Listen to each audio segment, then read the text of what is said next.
நீதிமொழிகளிலிருந்து நாம் தியானித்துக் கொண்டு வருகிறோம். இன்றைக்கு 3ஆம் அதிகாரம் 6ஆம் வசனத்தை நாம் தியானிக்கப் போகிறோம். 1:6.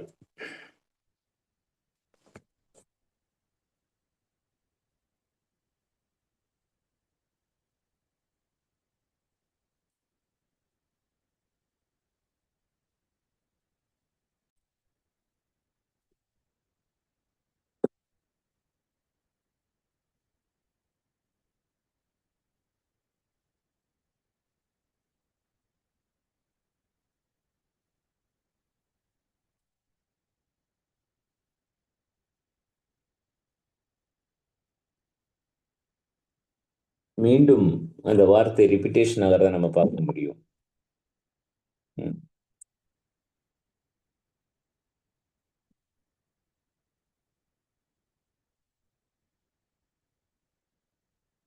நீதிமொழிகளையும் அதன் அர்த்தத்தையும் ஞானிகளின் வாக்கியங்களையும் அவர்கள் உரைத்த பொருள்களையும் அறிந்து கொள்வான்.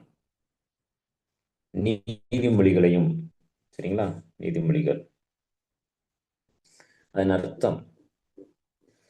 அப்போ அண்டர்ஸ்டாண்ட் பண்ணு அப்படிங்கிற அதே வார்த்தை தான் திருப்பியும் நமக்கு வருது. அப்போ புரிந்து கொள்ளுதல் எந்த அளவிற்கு தேவையாக இருக்கிறது? இதை நான் எபிரேய மொழியில நான் வாசிக்கிறதா எப்படி வாசிப்பேன் அப்படின்னா,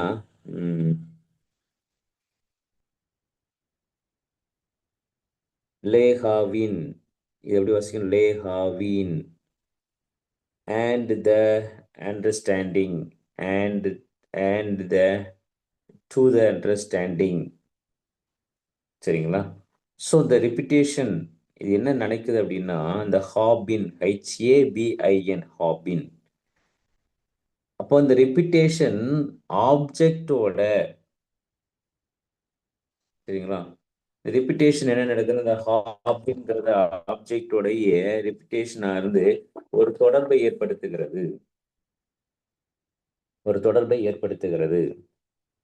அப்போ ஞானிகளுடைய அப்படி சொல்லும்போது நீதிமொழியையும் அதன் அர்த்தத்தையும் ஞானிகளின் வாக்கியங்களையும் அறிந்து கொள்வான். அந்த அறிந்து கொள்வான் என்ற வார்த்தையானது ஒரு நல்ல ஒரு தொடர்பை ஏற்படுத்துகிறது, ஒரு குட் கனெக்டிவிட்டியை கொடுக்குது, சரிங்களா?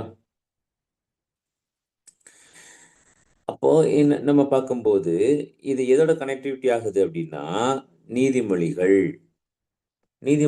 அப்படின்னா என்ன அர்த்தம்? பேரபிள். இப்போ ஆபகுக்கு 2:6 நம்ம வாசிப்போமா? ஆபகுக்கு 2:6.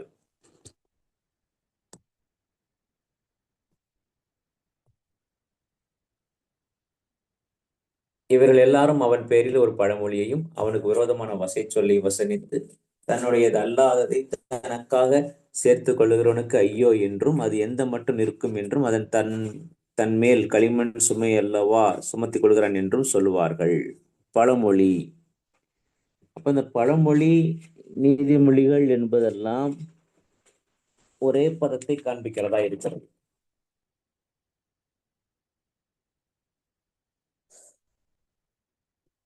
அப்போ ரிப்பிட்டேஷன் ஆஃப் ப்ராவர்ப், நீதிமொழிகளை மீண்டுமாக சொல்லுதல். அப்போ மீண்டுமாக அந்த வார்த்தைகளை சொல்லுதல் என்பது ஒரு டைட் பொசிஷனை காமிக்குது.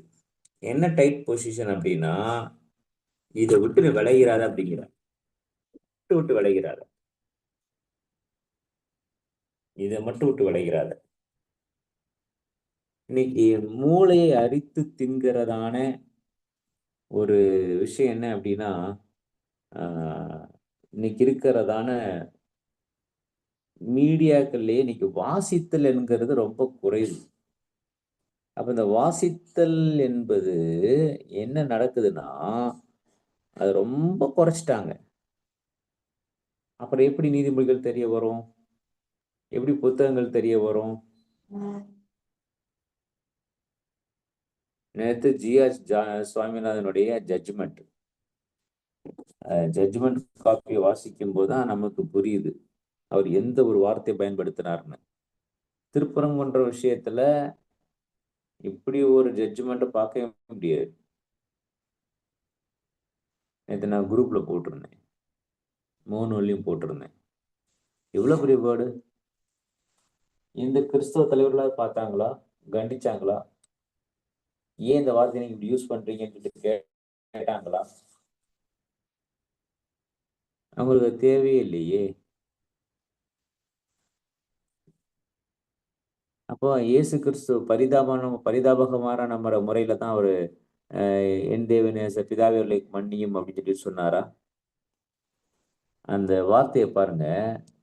ஜி.ஆர். சுவாமிநாதன் அவர்கள் கொடுத்த அந்த தீர்ப்பு திருப்பரங்குன்ற விஷயத்துல தான்.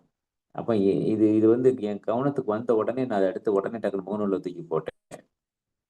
அவர் சொல்றாரு, I am not here to throw up my hands and helplessly cry. I am not here to throw up my hands and helplessly cry, O Father forgive தம்.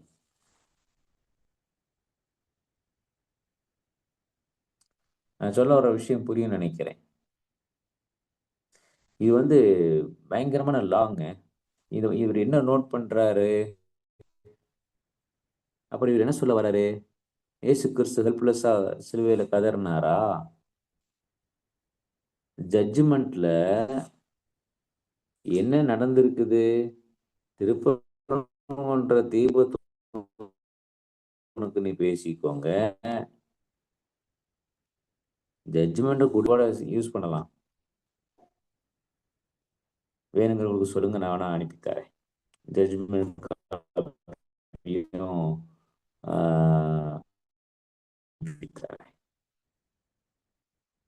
அப்ப எந்த கிறிஸ்தவ தலைவர்களும் என்ன செய்யறது இல்ல, இதை பார்க்கவே இல்லை.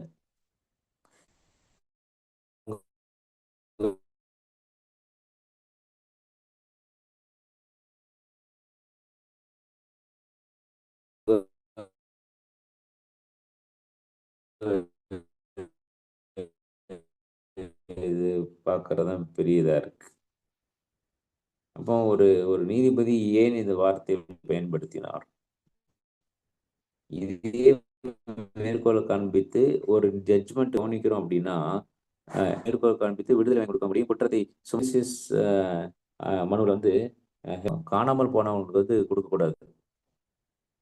ஆனா அது வந்து ஒரு கேரளா ஹைகோர்ட் வந்து அதுக்கு ஆர்பிஎஸ்எஸ் விசாரிச்சிருக்கிறாங்க, பூண்டு போட்டு விசாரிச்சிருக்கிறாங்க. அப்போ அதை வந்து சந்துரு வந்து இப்போ ஓய்வு பெற்ற நீதிபதி சந்துரு ஐயா வந்து மேற்கோள் காண்பிக்கிறார்.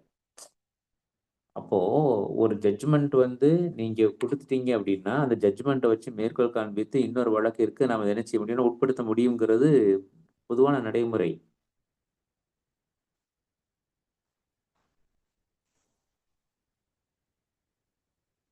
அப்போ இந்த இந்த நீதிமொழிகள் வந்து திருப்பி நீ டைட்டா நம்ம பிடிக்கிறோம். அப்பனா நோக்கத்தை சரியாக பிடித்து கொண்டு செல்லுதல் அப்படின்னு நம்ம சொல்ல முடியும். சரிங்களா? புரிந்து கொள் அப்படிங்கிறாங்க. புரிந்து கொள். இப்போ வசனம் 1 மெயின் டைட்டிலா என்ன செய்ய முடியும்? பார்க்க முடியும். ஓகே.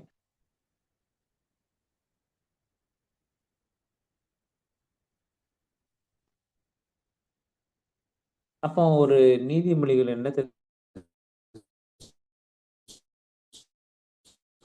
சொல்றாங்க அப்படின்னா, ஒரு அல்யூஷன் பார்க்க முடியும். சரிங்களா?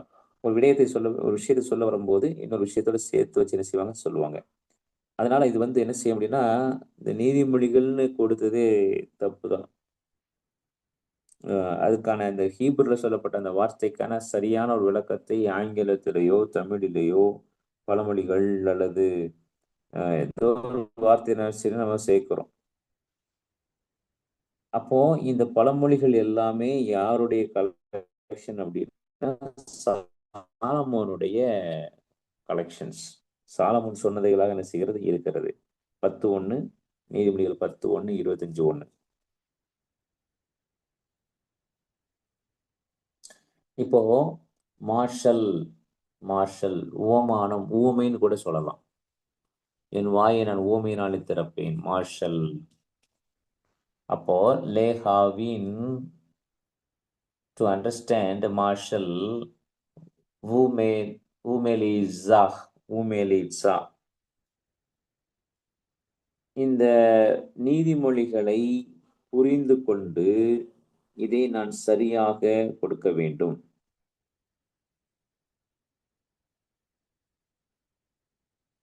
ஓகே. இந்த அண்டர்ஸ்டாண்ட் இலக்கிய நடைகள் சரிங்களா? டிப்ரே டிப்ரே வார்த்தைகள், டிப்ரே ஞானியின் வாக்கியங்கள், டிப்ரே அதுக்கு பயன்படுத்தப்பட்ட எபிரே வார்த்தை டிப்ரே, டிப்ரே, டலத், டாலேத், ஹிர்ரே, வேத், ஷெவா, ரேஷ், ஹிர்ரே, யோத், டிப்ரே. டிவ்ரே இலக்கியங்கள் இருக்கு இல்லையா? ஞான இலக்கியங்கள். ஞான இலக்கியத்தினுடைய போஸ்ட் லிட்ரேச்சர்னு சொல்லுவாங்க, விஸ்டம் லிட்ரேச்சர். இப்போ post script of the wisdom literature வாசிக்கலாம். 30:1 நீதிமொழிகள் 30:1 31:1 குறிச்சுக்கோங்க. நீங்க வாசிக்க வேணாம், குறிச்சுக்கோங்க. 30:1 31:1 யோபு 31:40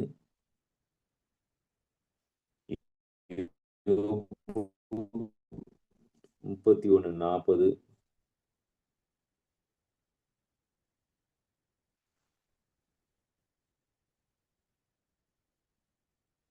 பிரசங்கி 1:1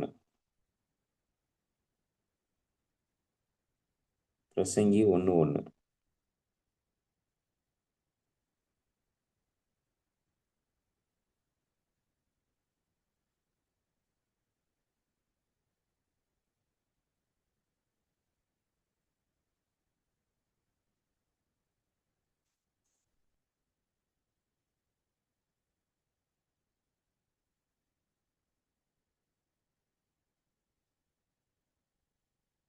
சரி.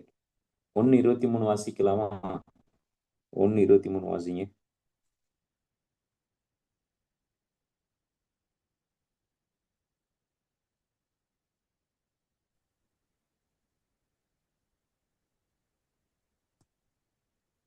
என் கடிந்து கொள்ளுதலுக்கு திரும்புங்கள். இதோ என் ஆவியை உங்களுக்கு அருளுவேன், என் வார்த்தைகளை உங்களுக்கு தெரிவிப்பேன். என் வார்த்தைகளை உங்களுக்கு தெரிவிப்பேன். 4:4 நீதிமொழிகள் 4:4 20. அவர் எனக்கு போதித்து சொன்னது, உன் இருதயம் என் வார்த்தைகளை காத்துக்கொள்ள கடவது, என் கட்டளைகளை கைக்கொள், அப்பொழுது பிழைப்பாய். 20ஆம் வசனம். என் மகனே, என் வார்த்தைகளை கவனி, என் வசனங்களுக்கு உன் செவியை சாய். அப்பா, என் வார்த்தைகளை கவனி. Accept my words. சரிங்களா? சரி. இப்ப பாருங்க, 12:6 வாசிக்கலாமா? நீதிமொழிகள் 12:6 வாசிங்க. துன்மார்க்கரின் வார்த்தைகள் ரத்தம் சிந்த பதிவிருப்பதை பற்றியது. இப்ப துன்மார்க்கனின் வார்த்தைகள், என் வார்த்தைகள்னு வரல. சரிங்களா? துன்மார்க்கனின் வார்த்தைகள். அப்ப எந்த வார்த்தை நீ அக்செப்ட் பண்ணணும், எந்த வார்த்தையை ரிஜெக்ட் பண்ணணும்? அடுத்து வாசிங்க 22:12.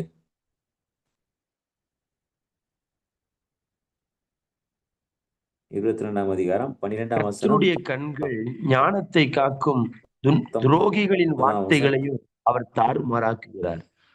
20ஆம் வசனம்.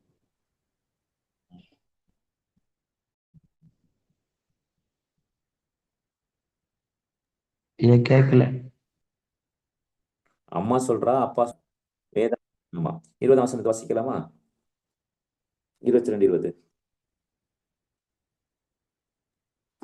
சத்திய வார்த்தைகளின் யதார்த்தத்தை நான் உனக்கு தெரிவிக்கும்படிக்கும், நீ உன்னை அனுப்பினவர்களுக்கு சத்திய வார்த்தைகளை மறுமொழியாக சொல்லும்படிக்கும். அப்போ எந்த வார்த்தைகளை ரிஜெக்ட் பண்ண வேண்டும், எந்த வார்த்தைகளை ஏற்றுக்கொள்ள வேண்டும் நமக்கு போதிக்கிறது. சரி, இந்த விடுகதைகள்னு சொல்லுவாங்க இல்லையா? ரிடில்ஸ், விடுகதைகள்.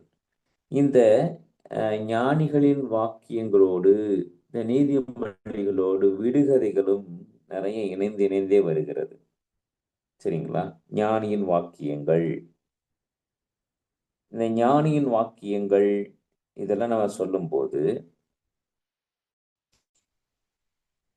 இது ஏதோ ஒரு ஒரு வரலாற்றை நமக்கு புகுத்தி 8வது சங்கீதம் 1-2 வசனம்.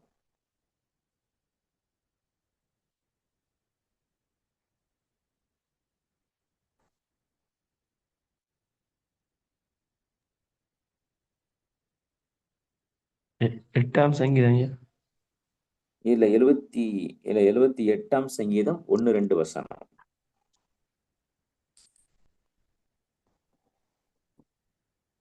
என் ஜனங்களே, என் உபதேசத்தை கேளுங்கள், என் வாயின் வசனங்களுக்கு உங்கள் செவிகளை சாயுங்கள். என் வாயை ஓமைகளால் திறப்பேன், பூர்வ காலத்து மறைபொருள்களை வெளிப்படுத்துவேன்.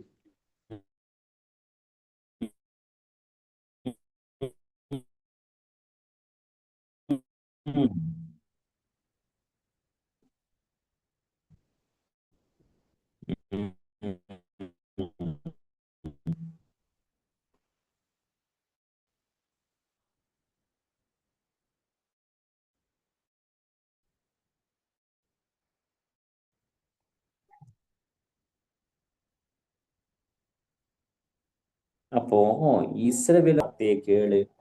அப்போ தேவனுடைய வார்த்தைகள் இப்போ இந்த மாதிரியான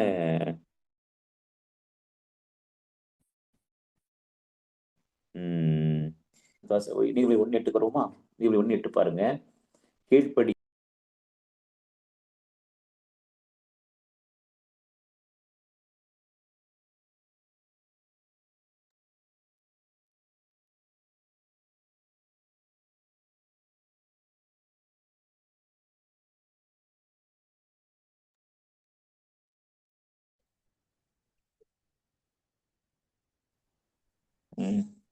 சாரி, நீ வெளியே தள்ளிடுச்சு. நீதிபதிகள் 1:8. என் மகனே, உன் தகப்பன் புத்தியை கேள், உன் தாயின் போதகத்தை தள்ளாதே. என் மகனே, தகப்பன் புத்தியை கேள், தாயின் போதகத்தை தள்ளாதே. அவ்வளவுதானா? அவ்வளவுதான், எட்டாம் வசனம். தாயின் போதகம்னு இருக்கு பாத்தீங்களா? போதகம் என்பது தோரா என்று சொல்லப்படுகிறது. இப்ப நான் வாசிக்கிறேன்.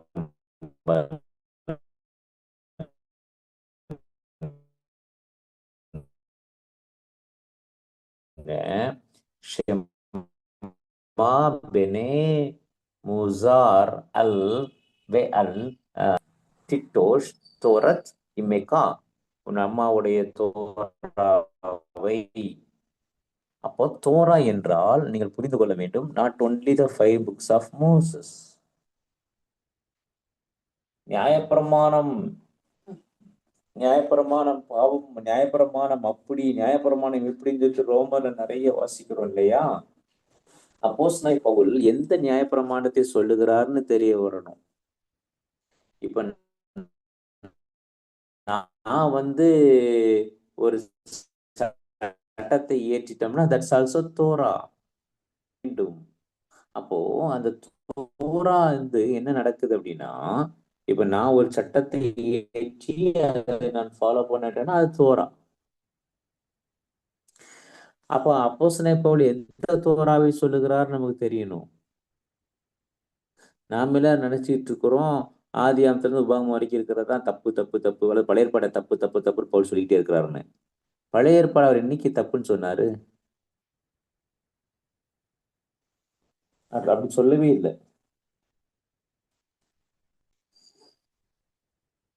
இன்னைக்கு இந்த செழிப்பின் உபதேசம் பேசுறவர்கள் இவங்க எல்லாமே பழைய ஏற்பாடை தனக்கு தேவையான எடுத்துக்கிறது, தேவையில்லைன்னா விட்டுறது. அதுவும் தப்பு. பாரு, கர்த்தர் அப்படி வச்சிருக்கிறார், இப்படி வச்சிருக்கிறார். உடனே சரி பிரமாணத்துக்கு வானா, பிரமாணம் செத்தது, பிரமாணத்தை இயேசு சிலுவையில் அடித்து விட்டா ஹாஹாங்கிறான். ஒண்ணு நீ அதுல நில்லு அல்லது இதுல நில்லு. தேவையானா நான் பழைய ஏற்பாடு எடுப்பேன், தேவையான பழைய ஏற்பாடை கொள்ளுவேன். It's a wrong statement. என்ன செய்யணும் அப்படின்னா, அதுக்கு தான் நம்ம என்ன செய்யறோம்? தியானிக்கணும். ஒரு வசனத்தை எடுத்து அதை சரியான விதத்திலே பொருத்தி தியானித்து நீங்கள் கொடுத்தால்தான் அது ஜீவனுள்ளதாக மாறும். நம்ம ஆட்கள் இன்னொரு டீச் பண்ணுவாங்க. பழையதை புதியதோடு, எது பழசு எது புதுசு? பழையதை புதியதோடு நீங்கள் என்ன செய்ய வேண்டாம், இணைக்க வேண்டாம். உடனே பழைய ஏற்பாடு புதிய ஏற்பாடு அதெல்லாம் சொல்லவே இல்லை இயேசு கிறிஸ்து. நீங்க இப்போ ஃபார் எக்ஸாம்பிள் 404 வசனம் இருக்குது வெளிப்படுத்தின விசேஷத்துல. 404 வசனம் இருக்குது. 470 வசனம் பழைய ஏற்பாடுடைய மேற்கோள். அந்த 404 வசனத்தை நீங்க எடுத்தீங்கன்னா புதிய ஏற்பாடுல என்ன செய்யாது, வசனமே இருக்காது வெளிப்படுத்தின விசேஷத்துல. We have to fit and match the verses. How it says, what it says, who says.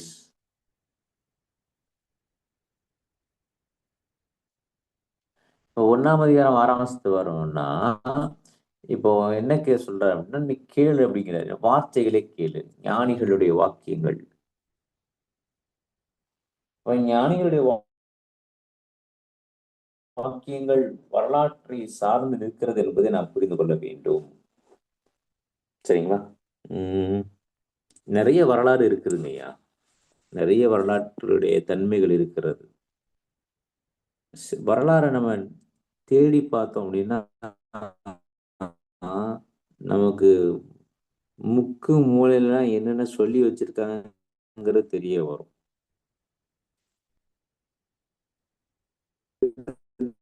எடுக்கிறது இந்த வார்த்தைகளுக்கான அதிகாரம் 7வது வசனம் நீதிமொழிகள் 1:7 போகும். கர்த்தருக்கு பயப்படுதலே ஞானத்தின் ஆரம்பம், மூடர் ஞானத்தையும் போதகத்தையும் அசட்டை பண்ணுகிறார்கள். இப்போ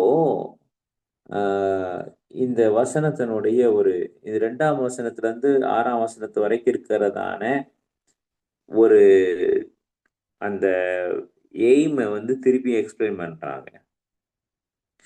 இப்போ 6ஆம் வசனம் இப்ப இப்படி 7ஆம் வசனம் விதமாக நமக்கு என்ன செய்கிறதுனா ஆரம்பிக்குது. அப்போ இப்ப திருப்பி பாருங்க, இப்ப 8ஆம் வசனத்துல ஆரம்பிக்கும், என் மகனேன்னு ஆரம்பிக்கும்.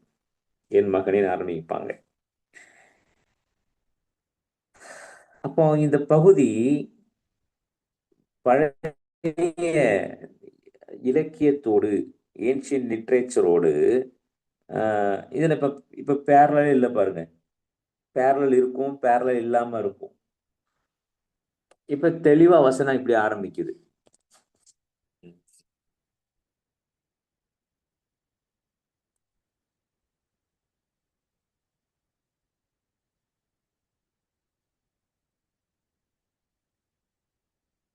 கர்த்தருக்கு பயப்படுதலை ஞானத்தின் ஆரம்பம், மூடர் ஞானத்தையும் போதகத்தையும் அசட்டை பண்ணுகிறார்கள். பாருங்க, மூடர் ஞானத்தையும் போதகத்தையும் அசட்டை பண்ணுகிறார்கள். 8ஆம் வசனத்தை பாருங்க, என் மகனே உன் தகப்பன் புத்தியை கேள், உன் தாயின் போதகத்தை தள்ளாதே. கர்த்தருக்கு பயப்படுதலை ஞானத்தின் ஆரம்பம். இர் அத் அதோனாய் ரெயிஷெத் டாஅத். கர்த்தருக்கு பயப்படுதலே ஞானத்தின் ஆரம்பம், அறிவின் தொடக்கம். குறிச்சுக்கோங்க, ஞானம் அல்ல, அறிவின் தொடக்கம். ரேஷித், ரேஷித். அதுக்கு முன்னாடி போடுங்க, பெரேஷித். ஆதியாகமம் 1ஆம் அதிகாரம் 1ஆம் வசனத்துக்கு முதல் வார்த்தைக்கு போயிருது. ரேஷித், பெரேஷித்துங்கிறது இன் பிகினிங் அர்த்தம். அது இன்செப்பரபிள் ப்ரிபோசிஷன் இருக்குது. அந்த பேவை எடுத்துட்டீங்கன்னா ரேஷித். குறிச்சுக்கோங்க, கர்த்தருக்கு பயப்படுதலே ஞானத்தின் ஆரம்பம்னு இருக்கு இல்லையா? இந்த ஆரம்பம், அந்த வேர்டு ஆரம்பம்ங்கிறத அண்டர்லைன் பண்ணுங்க. அதுல ஞானத்தை அடிச்சிருங்க, அறிவின் தொடக்கம்னு போடுங்க.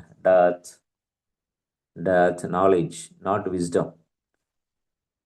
Fear of the Lord, beginning of knowledge, not wisdom. ஞானம்ங்கிறத அடிச்சுட்டு அதில் அறிவு, நாலேஜ் அப்படின்னு போட்டுக்கோங்க. இப்போ கர்த்தருக்கு பயப்படுதலே அறிவின் தொடக்கம். சரியா? அப்போ நமக்கு எங்க ஆதியாகமம் இருக்கு தெரியுமா?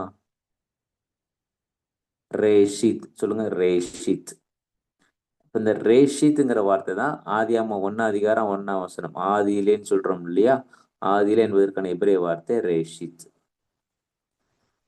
பெரேஷித் அல்ல பே எடுத்தீங்கன்னா ரேஷித். அதே வார்த்தையை தான் 1 8 நம்ம பார்க்கிறோம். 7 பார்க்கிறோம். அப்போ in beginning God created heavens and the earth. சிருஷ்டித்தார். 3 வாசிங்க. நீதிமொழிகள் 3:16 வாசிங்க.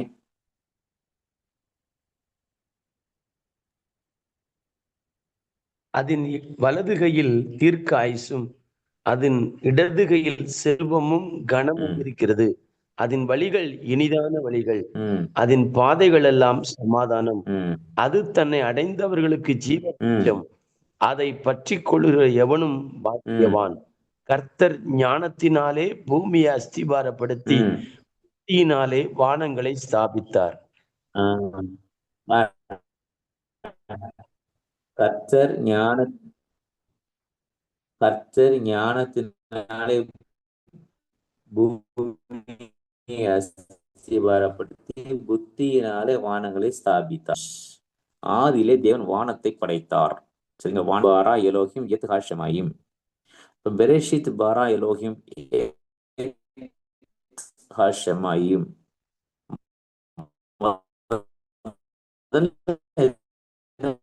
படைக்கிறார்னா வானங்களை படைக்கிறார்.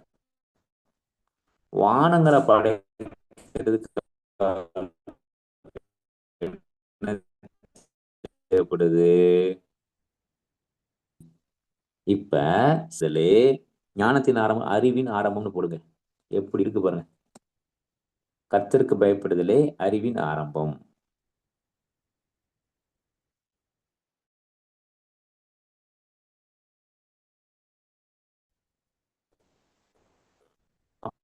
அப்போ தேவனுடைய இந்த புத்தினா வாசிக்கிறேன். இங்கிட்ட வாசிக்கிறேன் பாருங்க. 3:19 சேர் ஹரிக்ஸ் பூமி அஸ்திவாரப்படுத்தினார்.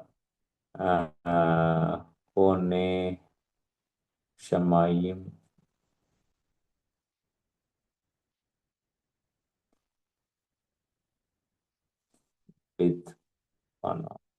ஓகே. இங்க வந்து டாட் வரல. சரிங்களா? ஓகே. எதை பேஸ் பண்ணி இருக்குன்னா ஞானமும் புத்தியும். 0.0000 எத்தனை ஜீரோ போட்டுக்கோங்க. 1 போட்டுட்டு இந்த மைக்ரோ அளவுக்கு பூமி கொஞ்சம் ஃப்ரண்ட்ல நகர்ந்துச்சுன்னா நீங்களும் நானும் சாம்பல் ஆயிடுவோம். இதே இந்த மைக்ரோ அளவுக்கு பின்னாடி நகர்ந்துச்சுன்னா நீங்களும் நானும் பனிக்கட்டியா உறைஞ்சிருவோம். ஆனா ரெண்டுமே இல்லாமல் ஆண்டவர் நம்மளை எப்படி வச்சுக்காரு பார்த்தீங்களா? அப்போ கர்த்தர் ஞானமும் புத்தியையும் வைத்துதான் இந்த வேர்ல்டை கிரியேட் பண்ணியிருக்கிறார். ஸோ 1:7 கர்த்தருக்கு பயப்படுதலை அறிவின் ஆரம்பம்னு போடுங்க. கர்த்தருக்கு பயப்படுதலை ஞானத்தின் ஆரம்பம் அல்ல, அறிவின் ஆரம்பம். ரேஷித் beginning, first thing, quality, chief. அப்போ தத்துவ ரீதியாக சொல்ல போனா அறிவின் தொடக்கம் என்பது தத்துவ ரீதியா சொல்ல போனா, பிலாசபிக்கலா சொல்ல போனா பிரின்சிபல் திங், அடிப்படை. அப்போ 2வது கர்த்தருக்கு பயப்படுதல் என்பது என்னன்னா ஞானம் மாத்திரம் அல்ல, அறிவு மாத்திரம் அல்ல. சில பேர் இந்த ஞானம்னு சொல்றதுக்கு காரணம் என்னன்னா, இந்த கான்டெக்ஸ்ட்டை வச்சு சொல்றாங்க. ஆனால் இந்த இடத்துல நம்ம பார்க்கும்போது இந்த பிகினிங்ல என்னெல்லாம் இருக்கிறது? ஒரு முடிவற்றதான ஒரு நிலையை சொல்லிக்கிட்டே போகலாம். நீதிபதிகள் 9:10 வாசிங்க. நீதிபதிகள் 9:10. கர்த்தருக்கு பயப்படுவதிலே ஞானத்தின் ஆரம்பம், பரிசுத்தரின் அறிவே அறிவு. பரிசுத்தரின் அறிவே அறிவு. It's a parallel. இணைவசனம். சரிங்களா? இணைவசனம். தெகிலாத் பிகினிங். அங்க தெகிலாத்னு போட்டிருக்கோம். பிகினிங்கிறது தெகிலாத்னு போட்டிருக்கோம். அப்போ நீங்க முதல் ஸ்டெப் என்ன அப்படின்னா,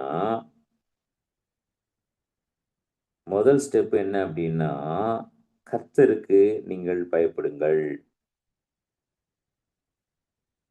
கர்த்தருக்கு பயப்படும் பொழுது அங்கே ஒரு அறிவு உண்டாகும். இந்த வசனத்தை நம்ம படிக்கும்போது ஒரு இன்னொரு விதத்துல நம்ம தேவனோடு நம்ம இணைக்கப்படுகிறவர்களாக மாறுகிறோம். ஆண்டவருடைய அந்த அன்பும் ஆண்டவருடைய அந்த வெளிப்பாடும் நமக்கு இன்னும் அதிகமாக நமக்கு கிடைக்கிறதா இருக்கிறது. சரிங்களா? கர்த்தருக்கு பயப்படுதலே அறிவின் தொடக்கம். தொடர்ந்து நாளைக்கு இந்த 7ஆம் வசனத்தை நாம் தியானிப்போம். ஒரு வசனத்துல கொஞ்சம் தான் பேசினேன், அதுக்குள்ள ஒரு டைமிங் ஓடிடுச்சு. ஓகே, நாளைக்கு தொடர்ந்து இந்த 7ஆம் வசனத்தை தியானிப்போம். அப்போ இன்னைக்கு நம்ம பிள்ளைங்களுக்கு சொல்லிக் கொடுங்க, which is the precious knowledge and precious wisdom. இந்த பூமியை நிப்பாட்டி வச்சிருக்காங்கல்ல, அதை விட பெரிய நாலேஜ் வேற எதுவுமே இல்லை. வானத்தை படைச்சிருக்காங்க, அது பெரிய பெரிய விஸ்டமே இல்லை. நாம நினைச்சுக்கிறோம் நம்ம நிறைய படிச்சா ஞானியா மாறலாம் அப்படின்னு. இல்லை, கர்த்தருக்கு பயப்பட சொல்லுங்க, நாம் ஞானிகளாக மாறுவோம்.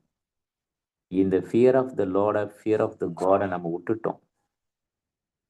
விட்டதுனால உண்மையா சொல்றேன், யூதர்கள் எப்படி மேசியாவை விட்டு விட்டார்களோ, தங்கள் சொந்த அறிவின் நிமித்தமாக சொந்த அறிவினாலே நிதானித்து மேசியாவை எப்படி விட்டு விட்டார்களோ, அந்த யூதர்களுக்கும் நமக்கும் வித்தியாசம் இல்லாமல் நாம் வாழ்ந்து கொண்டிருக்கின்றோம்.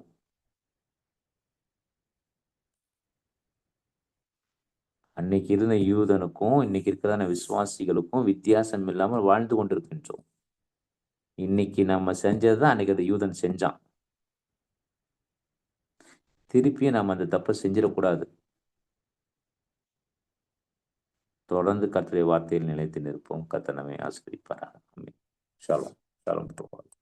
இதாவே நன்றியோடு துதிக்கிறோம். அந்த நாளைக்கு ஆசீர்வாதம் மாட்டேன் ஸ்தோத்திரம். இந்த நாளில் ஒரு சில வார்த்தை தான் நாங்கள் பார்க்கிறோம், ஆனாலும் அதற்குள்ளாக எங்களுக்கு சமயம் ஆகிவிடுகிறது. இன்னும் உங்களுடைய வார்த்தைக்குள் நிலைத்து நின்று ஆதியில் தொடக்கம் பிரேஷித்துங்கிற வார்த்தை, ஆதியிலே இந்த வார்த்தையை இங்கே ஆவியானவர் பொருத்தி வைத்திருக்கிறார். ஸ்தோத்திரம். ஆமாண்டவரே, கர்த்தருக்கு பயப்படுதல் ஆதியில் அறிவை தரும் என்று நாங்கள் வாசிக்கிறோம். ஆதியிலே எங்களுடைய தொடக்கம் எங்கே ஆண்டவரே? அந்த தொடக்கத்திலிருந்து உமக்கு நேராக நாங்கள் பயந்து நடக்க எங்களுக்கு கிருபை தருவீராக. வந்து கலந்து கொண்டதான அனைத்து பரிசுத்தவான்களையும் கர்த்தர் ஆசீர்வதிக்க. ஊழியங்கள், குடும்பங்கள், தொழில்கள், வியாபாரங்கள், படிப்புகள் எல்லாவற்றிலும் நம்முடைய பிரசன்னம், கிருபையும் சமாதானமும் தங்கியிருந்து வழி நடத்துவதாக தாழ்த்துகிறோம், தருகிறோம். இயேசுவாக மஷியாஹ் பென்னுடைய நாமத்தில் வேண்டிக் கொண்டோம், நல்ல பிதாவே. ஆமென். Thanks to all.